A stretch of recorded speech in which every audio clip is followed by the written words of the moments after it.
Hey there, and thank you for being here. My name is Chrissy. I'm an advocate for OCD. I am a certified peer support specialist here in Colorado, and I do worldwide peer support sessions as well as consultations for referrals for OCD therapists and resources. And more about that can be found at my website at chrissyhodges.com about my services and my pricing for sessions. I'm also the author of Pure OCD, The Invisible Side of Obsessive Compulsive Disorder, where I talk about my lived experience with living with pure OCD, which is intrusive thoughts, oftentimes of a horrible nature, violent, sexual, blasphemous, health, relationships. But the key component is the mental rituals. Pure OCD is just a nickname. It's all OCD. It's just that we kind of identify in our community because the rituals are inward, they're not outward. So often undetectable, and it comes with a lot of shame and guilt and embarrassment with some of the stuff we think about. So I talk a lot about sexual intrusive thoughts, other fears, and treatment as well in my book. So this video today, I am talking about the Groinal syndrome. And I wanted to make this video because this is probably the question that I get the most, and the question I've asked myself the most. Is it groinal, the groinal, or is it actual arousal? First, let me tell you about what the groinal is. So the Groinal syndrome is a nickname. It's just a way of identifying when someone gets a sexual intrusive thought. Oftentimes it can happen with violent intrusive thoughts too, or just anything. I mean, who knows? OCD will do whatever, right? Just to make us miserable. So what happens is, accompanying the thought, you feel some sort of movement in your groin, or you feel some sort of tingling. Now, right here, I just want to identify that what you're probably doing is wanting to hear what I'm saying to prove or disprove that what you're experiencing is or isn't the groinal. So I don't know how it manifests in you. I am not the knower of all groins, but I can tell you that it can manifest in any way for people. For a lot of women, it's checking and rechecking if you're having movement or if you feel wet down there. For men, because that is obviously what happens when you're aroused in order to have sex or whatever else. For men, you're going to be checking and rechecking to see if you have an erection or to see if something is moving, to see what is happening. Well, when this happens, and you are focusing all energy on that area, of course it's going to blow up, isn't it? I mean, that's what happens. If I were to tell you, if your left hand itches, that means your sexual intrusive thoughts are real. You're going to be itching like crazy over here the rest of the night, like, oh my God, I think it's real. But you're looking for some sort of proof. And that's when we're placing emphasis on something, whatever it is we're fearing when it comes to OCD is often going to manifest.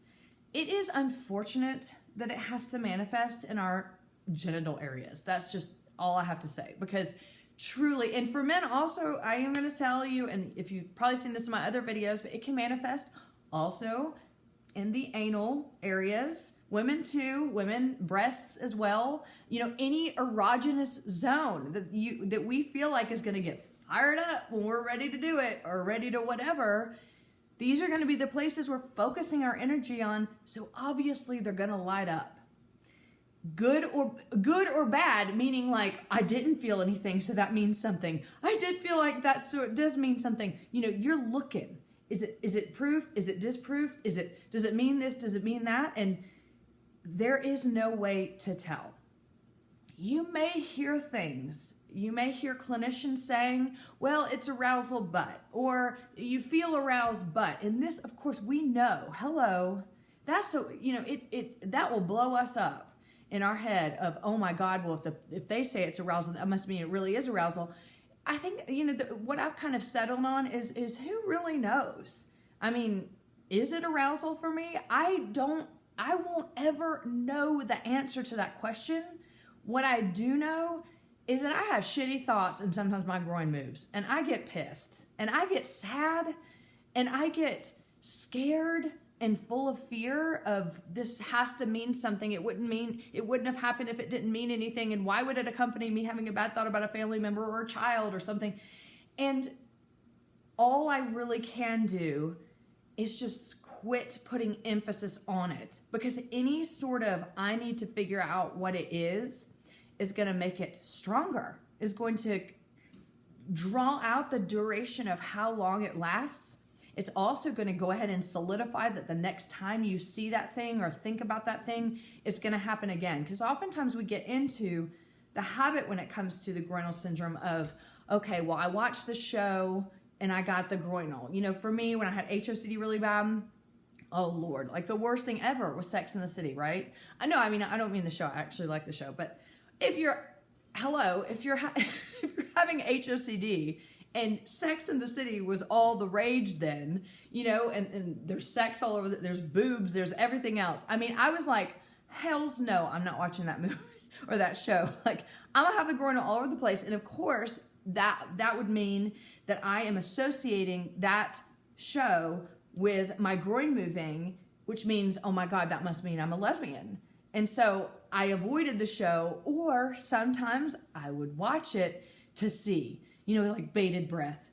Is it gonna move? Is it, oh my God, did it? I don't know. Well, there I am right there. You know, as soon as I think about it, then it's like, oh my God, I don't know if it did. Did it?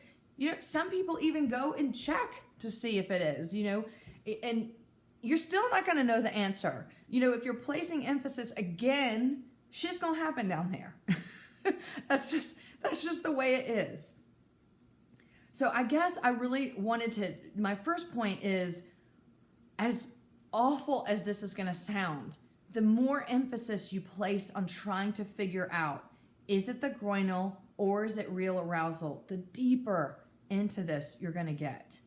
You know, managing OCD is allowing things to happen, and that includes physical responses without reacting. Some of the ways of doing this is going to a professional and an expert that does ERP and having them teach you. There are great apps out there that can at least help start introduce you to evidence-based treatment with the community to help, like NoCD and OCD. That's at treatmyocd.com. You can have workbooks like the Mindfulness Workbook for OCD by John Hirschfield, Getting Over OCD by Jonathan Abramowitz, Freedom from Obsessive Compulsive Disorder by Jonathan Grayson. These can, if you aren't in a place to do therapy, these are great resources to just get started, to help learn how, when these thoughts come up and these things come up, how not to engage, how not to respond by making the compulsions worse. Now, I'm going to tell you something. When it comes to the groinal, so let's just get real. I get the groinal, still get the groinal, and I'm in recovery. I consider myself to be in recovery, which means I manage OCD every single day. It shows up every day, but I no longer fear it. I just know when it shows up, and I do the proper exposure techniques and response prevention to be able to manage it. I still get the groinal. I still hate it. I mean, you know, ERP is, oh, let the thoughts be there and habituate. I don't habituate to the groinal. I hate it. It's the worst thing ever. I'm being biased here. I don't care what anybody says. It is the worst symptom. It is. I don't know how much worse you can get than your groin moving when you're having the worst thoughts in your entire life. And all of a sudden, and thoughts that make you feel ashamed and a bad person. And all of a sudden it's like, oh my God, that's proof. If this didn't happen, and I hear this all the time, I just feel like if the groinal didn't happen, this would be manageable. Come on now. That's not true. OCD sucks all around, but the groinal makes it worse. It's still not manageable until you get the appropriate treatment. The groinal just kind of sets it on fire. That's a good way to put it. I mean, most of the time, and I'm sure I've said this in other videos, but most of the time people will say, well, it feels worse and it makes me feel worse because it feels stronger than actual arousal. I usually describe it as like arousal on crack, almost to the point where it hurts. You know, and isn't arousal supposed to feel good? But I also look at it this way. God, I can't believe I tell y'all such personal things. Like when I am aroused and wanting, you know, to get intimate with Sean, my partner, I just feel ready for it to happen and am excited for it to happen, right? So I want to take that example and show you that when I am in that headspace And that's something I'm desiring to do. And I am not going, am I aroused? Am I aroused? Am I aroused? Am I aroused? I'm not placing emphasis down there. I mean, unless I had the groinal earlier in the day and then I'm like, am I checking? Is this, no. I mean, that could be an exception, but that doesn't often happen. However, so I just have arousal. We have a good time. We get it on, whatever. But it's just sometimes I'm like, I can't believe I share some of this stuff. But anyway, but I'm not thinking about it. I'm not putting emphasis on it. So yes, when I am riddled with anxiety and fear, when I have horrible thoughts about, family members or, kids or animals or whatever else, and all of a sudden I get that feeling, I'm like, oh no, oh no, oh no. So I'm checking it, and then it just is exacerbated times 1,000. That's why I say like arousal on crack. Then I compare it and I go, oh my God, but this is so much stronger than when I was with Sean. So does that mean that I really, am a pedophile versus just a person, having sex with my boyfriend? So it's, I guess what I want to say is when you're engaging with it, of course it's going to become stronger. When you're looking for whether or not it really is something, because the end goal is I want to find the proof because that will give me the answer, of course it's going to get worse. Of course it's going to feel stronger. Now I'm not going to just sugarcoat this shit and say, oh, but just do this and then the groinal goes away, or you just tolerate it, because I hate it. Like I said earlier, I hate the symptom worse than anything. I tolerate it in the way of, okay, this may or may not be the groinal, this may or may not be arousal, so I need to do some exposures, I need to do some response prevention, I need to figure out how to work past this, because I will never know. And to me, that's OCD's trick. Oh, I'm gonna come in there, I'm gonna give you the groinal, oh, there you go, come try to find out whether it's real or not. And I'm just aware of that trick. I'm not going to get sucked in. Now, every once in a while I do. Maybe I'm tired, maybe I'm stressed, and I'm like, what does this mean? Oftentimes I'll get triggered with HOCD. It's been 20 years after therapy for it. And my brain will go, look, you're still getting the groinal. You really must be gay. And you're just been disguising it. And I go, oh my God, well, why would I still have it after all these years and after I got therapy for it? And so there's a hook. That's a hook to get me back into it. And typically I can stop the compulsions pretty quickly. What I do want to say two more things. It doesn't stop me from feeling sad. So there's the real part, y'all. It doesn't stop me from thinking, why me? Like, why did I have to have this symptom? It doesn't stop me from being angry. This is so not fair. Like, other people can just worry about what they're going to eat for dinner or this or that. And I have to worry about whether my groin is firing about a kid I saw outside. Like, and I'm not laughing at that. I'm laughing because it's just so fucked up. But I just feel it brings back all of those feelings, and oftentimes that victim feeling, and often, and just those things that just pull us back down. And I just try to recognize the emotions are part of this too. We all know this. OCD is an emotional illness just as much as it is physical. So I try to just recognize the emotions are part of the gig. And it's okay to feel sad, and it's okay to feel angry, and it's okay to feel jealous of other people that don't have to deal with this. But I also want you to feel not alone. God, if you really only knew how many people out there are getting the groinal. I mean, you see people every day that get the groinal. They may get the groinal when they look at you.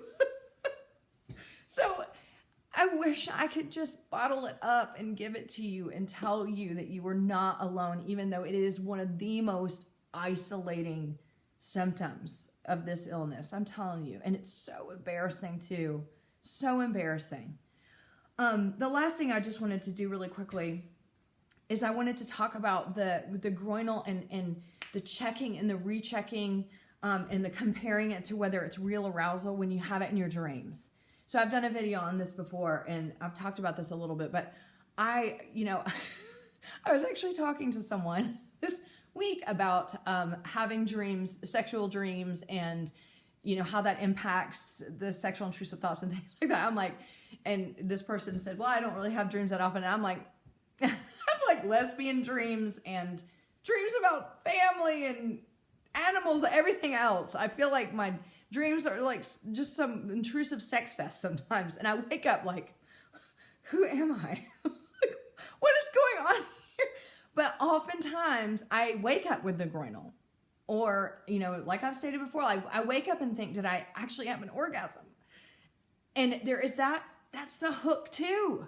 And the dreams are so graphic at times. And I just think I wouldn't have these dreams if something like this isn't real. And then it's accompanied by the groinal, and good Lord, then it's just like one big, but I want to emphasize that, our OCD is custom tailored to us, right? So dreams have always been something that has just inevitably pulled me back in. So it's almost like OCD just knows, oh, we're going to get her tonight. Wait till we see like the porn lineup in Chrissy's dreams tonight. Because that's what it feels like sometimes. And so again, I've just learned, okay, I wake up and there's that initial, oh my gosh, I can't believe, and it was so vivid and it was so visual. And I look over at Sean and I think, oh my God, if he only knew, or like I cheated on him in my dream, it feels like. And I have to make the choice. I have to say, I'm not going to hook into this. Yeah, that was horrible. That dream was horrible, but I'm gonna go to sleep tomorrow night and I'm going to be open to maybe it'll happen again, maybe it won't.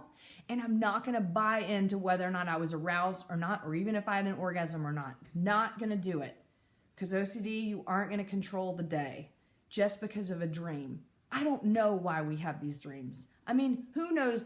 But again, we have dreams about all kinds of things. And if we're not triggered by them, like I don't always have violent intrusive thoughts. Sometimes I do, but I don't always have them. So sometimes I have violent dreams and I don't wake up the same as I do with the sexual. You know what I mean? I'm kind of like, whoa, that was bizarre. But it's not the hook the way that the sexual intrusive thoughts are. So again, it's just when something is on our radar and we're continuing to check and we're continuing trying to prove or disprove, that's when we get in trouble, y'all.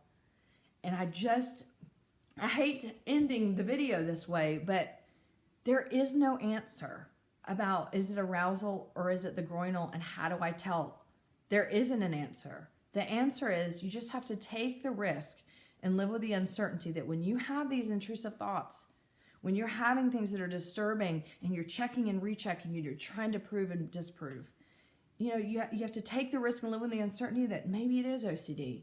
And maybe I can start changing my behavioral reactions over and over and over instead of doing the compulsions, and the outcome will be different. So I know you came here and that's not the answer you want. I know. And I wish I could say, here's the key. Like, it's the groinal, it's this. There's nothing that I would want to give you as a gift more than to be able to provide that proof. But I can't.